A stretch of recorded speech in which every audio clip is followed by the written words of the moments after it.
CGL का जो post preference है उसमें आपको कितने मार्क्स के ऊपर और कौन सी पोस्ट आपको पहले भरनी है वो आज की वीडियो में हम बात करेंगे।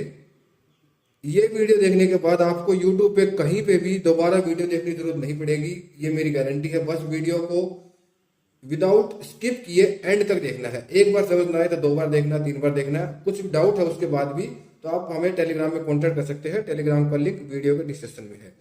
तो देखिए, पोस्ट प्रेफरेंस भरने से पहले जो चीजें मैं आपको बता रहा हूँ, क्या क्या चीजें मैटर करता है। देखिए, सबसे पहले तो आपको पता है, यहाँ पे बिल्कुल बेसिक से शुरू करेंगे, आपके सारे डाउट्स क्लियर करेंगे। आपको पता है सीपीटी पोस्ट होता है।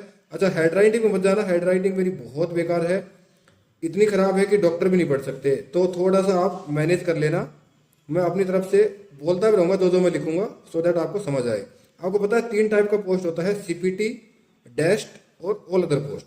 अब सीपीटी में जो कौन सा पोस्ट होता है आपको पता है, पीएएसए जो है वो सीपीटी में आता है। मैं वही बात करूंगा जो कि हमारी वैकेंसीज है, एक्स-सर्विसमैन के लिए मेजर वैकेंसीज है, ठीक है। और डैश्ड में आपको पता है आप आता है टैक्स असिस्टेंट, ठीक है। सीबीआईसी और सीबीटी दोनों टैक्स असिस्टेंट यहाँ पे डैश्ड में आता है। और बाकी ऑडिटर वगैरह का जो पोस्ट हो गया वो आपका ऑल अदर पोस्ट में आता है। अब डिफरेंस क्या है, देखिए सीपीटी में जो 2 चीजें होती है आपको पता है, एक होता है सीकेटी, दूसरा होता है टाइपिंग, ठीक है। सेम यहाँ पे भी सीपीटी, टाइपिंग, और यहाँ पे भी अगेन, है ना, सॉरी सीकेटी, टाइपिंग, ठीक है। ये गलत लिख दिया मैंने, सीकेटी आएगा यहाँ पे, नॉट सीपीटी, है ना, कंप्यूटर नॉलेज टेस्ट। तो ये 2 चीजें होती है।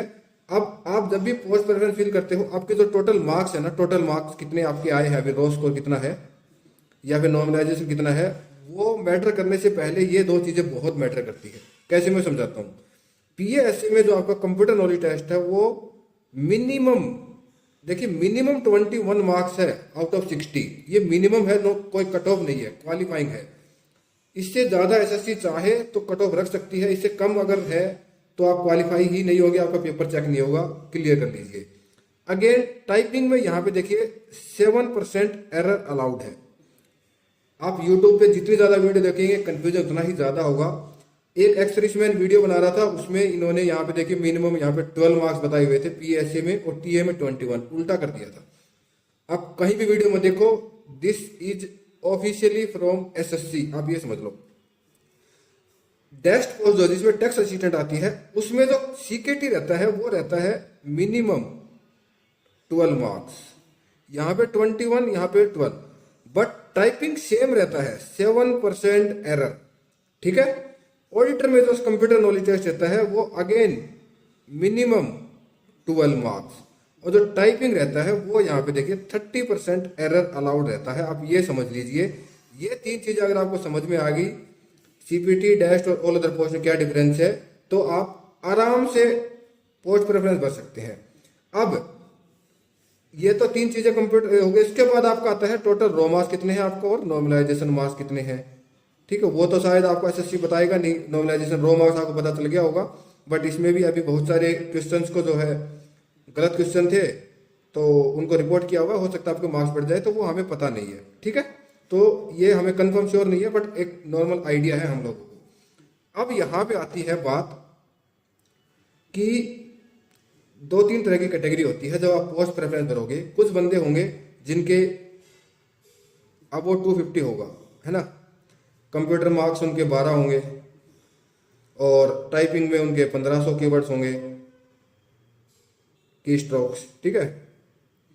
अब कुछ होंगे जिनके मार्क्स जो है 225 होंगे, ठीक है, टाइपिंग में उनके 18 मार्क्स होंगे, कीवर्ड्स 2000 होंगे।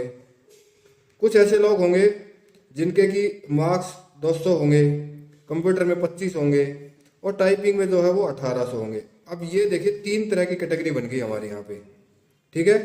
ये एक जगह क्वालिफाई करेगा, 2 जगह नहीं करेगा। ये अगेन एक जगह करेगा, 2 जगह नहीं करेगा, सेम ऐसे ही है। ये भी एक जगह करेगा, 2 जगह नहीं करेगा। कैसे नहीं करेगा अब आपको बताता हूं। जिन भी कैंडिडेट्स के मार्क्स, जो भी कैंडिडेट्स के मार्क्स 180 से लेकर के, और ये नॉर्मलाइजेशन मार्क्स की बात कर रहा हूं मैं, नॉर्मलाइजेशन मार्क्स 180 से लेकर के और 210 तक, ठीक है। देखिए पहली बात मैं बता रहा हूँ आपको, पोस्ट प्रेफरेंस सभी को फिल करना है। जिनके कंप्यूटर नॉलेज टेस्ट और टाइपिंग में जो पास है उन सभी को पोस्ट प्रेफरेंस फिल करना है, ठीक है। ये मैं अपना आइडिया बता रहा हूँ, आई माइट बी रॉन्ग। जिन लोगों के मार्क्स 180 से लेकर के 210 तक है और सीकेटी में अगर इन लोगों के 21 एंड अबो है, टाइपिंग इनका 7% एरर के साथ में अगर 2000 कीवर्ड्स है तो आप सिर्फ और सिर्फ PASA के लिए अप्लाई कर सकते हो। और आप यहाँ पे PASA फर्स्ट पोस्ट प्रेफरेंस डालना, रिस्क मत लेना, ठीक है। बिकॉज अगर आप तीसरे चौथे पे डालोगे तब तक आते आते PASA की अगर वैकेंसी खत्म होगी तो आपको वैकेंसी नहीं मिलेगी। पोस्ट प्रेफरेंस ऐसे ही काम करता है, मैंने आपको पहले वीडियो में बताया हुआ है पोस्ट प्रेफरेंस कैसे काम करता है, आप जाके चेकआउट कर सकते हो। उसके बाद अगर किसी के सेम नंबर है लेकिन सीकेटी में अगर आप मान लीजिए मार्क्स 18 है, ये नॉर्मलाइजेशन के बाद 18 मार्क्स ही रह गए, तो देखिए आपको कोई भी पोस्ट नहीं मिलेगी, आपके चाहे भले ही 200 नंबर है, क्योंकि आप सीकेटी में क्वालिफाई नहीं है। अगर सीकेटी में क्वालिफाई होंगे और टाइपिंग में अगर आपके 1700 कीवर्ड्स रह गए तो भी आपको कोई पोस्ट नहीं मिलने वाली। तो आप यहाँ पे अगेन विदाउट पोस्ट रह जाओगे, पोस्ट प्रेफरेंस भरने का कोई फायदा नहीं है। दूसरी कंडीशन आती है कि मार्क्स आपके 210 से लेकर के और 240 के बीच में है, सीकेटी आपका 12 एंड अबो है, और कीवर्ड जो आपके टाइपिंग जो है वो अगेन आपका 7% एरर के साथ में 2000 कीवर्ड्स आपने किए। ये 12 है सीकेटी बट 21 से कम है ना। 12 से ज्यादा और 21 से कम है तो भी आप इस रेंज में आपको PASA नहीं मिलेगा। आपको भले 240 मार्क्स है बट आप PASA के लिए पोस्ट प्रेफरेंस आप डालने का कोई मतलब नहीं बनता है। आप बिल्कुल मत डालना, क्योंकि आप सीकेटी क्वालिफाई नहीं किए हैं। बट आपने सीकेटी क्वालिफाइड है, आप किसके लिए, मैंने आपको बताया था ना, डैश पोस्ट के लिए 12 मार्क्स चाहिए, तो आप यहाँ पे TA डालना, ठीक है। TA, CBIC एंड CBDT, ये पोस्ट आपको यहाँ पे मिलेगी। हालांकि ये 210 ये मैं सेफ मार्क्स लेके चल रहा हूँ, हो सकता है ये 220 या 240 से मिले, बट आप लोग अप्लाई करना, ठीक है। जिनके सीकेटी मार्क्स 21 से कम है वो सिर्फ और सिर्फ TA के लिए अप्लाई करना। ऑडिटर के लिए अप्लाई कर सकते हो बट उसके लिए मार्क्स आपका 250 प्लस चाहिए।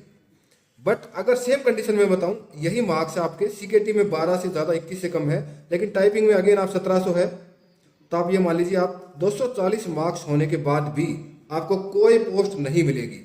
220 मार्क्स आपके तो कोई पोस्ट नहीं, 240 में तो थोड़ा हो सकता है ऑडिटर का शायद चांस है, बट 220 से नीचे अगर मार्क्स है आपके, भले ही PASA की जो कट ऑफ है वो 200 जाए, बट आपको कोई कट ऑफ वो कोई भी जो है पोस्ट नहीं मिलेगी, क्योंकि आप सीकेटी में क्वालिफाई नहीं कर पाए या फिर टाइपिंग में किसी एक में है, तो भले ही आपके मार्क्स 220 है, आपको PASA भी नहीं मिलने वाली, ठीक है। समझ आ गया आपको।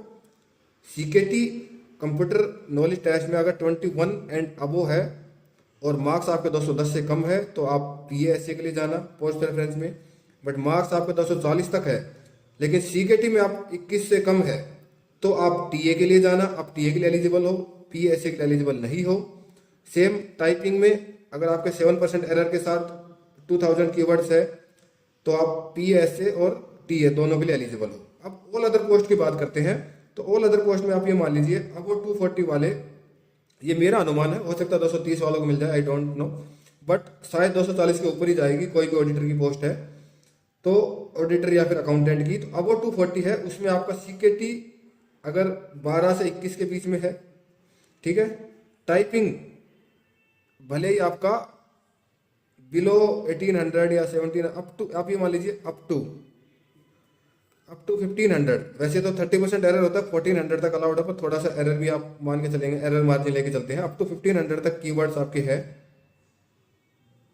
तो फिर आप जो है ना इस केस में 240 से ऊपर है तो ना तो आप PASA के लिए अलाउड हो, PASA नहीं, TA नहीं, सिर्फ और सिर्फ ऑडिटर अकाउंटेंट, मतलब जो भी ऑल अदर पोस्ट बेसिकली इनको छोड़ के, PASA और TA को छोड़ के बाकी ऑल अदर पोस्ट के लिए आप जा सकते हो। भले ही आपके मार्क्स 250 है लेकिन आपको PASA नहीं मिलेगा, भले ही मार्क्स आपके 270 है लेकिन कंप्यूटर में सिर्फ 12 है तो आपको PASA नहीं मिलेगा, ठीक है।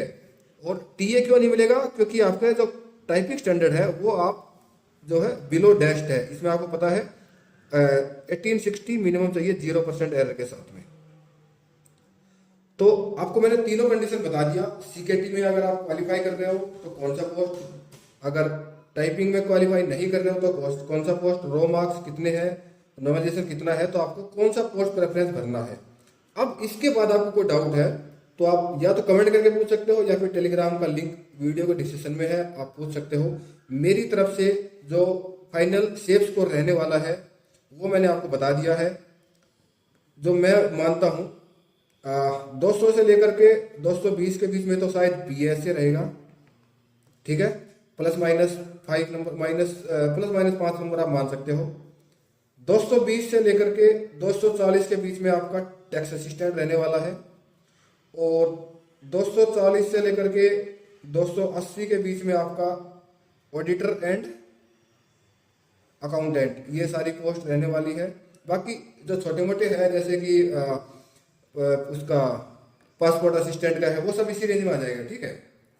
मैं जो मेजर वैकेंसी उनकी बात कर रहा हूँ। और इनकम टैक्स इंस्पेक्टर का देखिए 285 से 295 ये इनकम टैक्स इंस्पेक्टर का रहने वाला है, ठीक है। तो ये मैं सेफ स्कोर ऑलरेडी मैं मान के चल रहा हूँ। पोस्ट प्रेफरेंस आपको कैसे भरना है वो आपको ये चीज़ें देखनी है, सीकेटी और टाइपिंग मैंने आपको क्लियर कर दिया है। आई होप अभी आपको समझ में आ गया होगा। तो ऐसे ही और इम्पोर्टेंट वीडियो के लिए आप हमारे चैनल को सब्सक्राइब कर सकते हैं। वीडियो कुछ इन्फॉर्मेटिव लगी तो वीडियो को लाइक कर देना, और टेलीग्राम का लिंक डिस्क्रिप्शन में है, ज्वाइन कर लेना। धन्यवाद।